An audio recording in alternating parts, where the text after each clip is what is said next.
Hi friends, ఆధునిక ప్రపంచంలో కోట్లు సంపాదన ఉన్న హంగు ఆర్భాటాలతో ఫంక్షన్లకు వచ్చిన ఎవరు ఆరోగ్యపరంగా మనస్ఫూర్తిగా ధైర్యంగా గుండె మీద చేయి వేసుకొని తినే యోగం లేదు.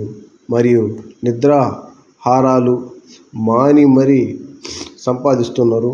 ఏమిటంటే బీపీలు, షుగర్లు, హార్ట్ స్ట్రోకులు, పెరాలసిస్లు, ఒంటరితనం. ఈ ఒంటరితనం ఎంత ఘోరంగా ఉంటుందంటే పిల్లలు చూస్తే ఒకరు యూఎస్లో ఉంటారు, మరొకరు యూకేలో ఉంటారు. లాస్ట్కి మనం పరిగెత్తి సాధించింది గోల్డ్ మెడలా కాదు కదా. ఆ లాస్ట్కి మనం ఆరోగ్యం దెబ్బతిని ఈ విధంగా అందరూ కూడా మానసికంగా ప్రశాంతంగా ఉండేటట్టుగా చూడండి, ఆరోగ్యంగా ఉండండి. పరిగెత్తి ఆరోగ్యాలు నాశనం చేసుకోండి. లైక్ చేయండి.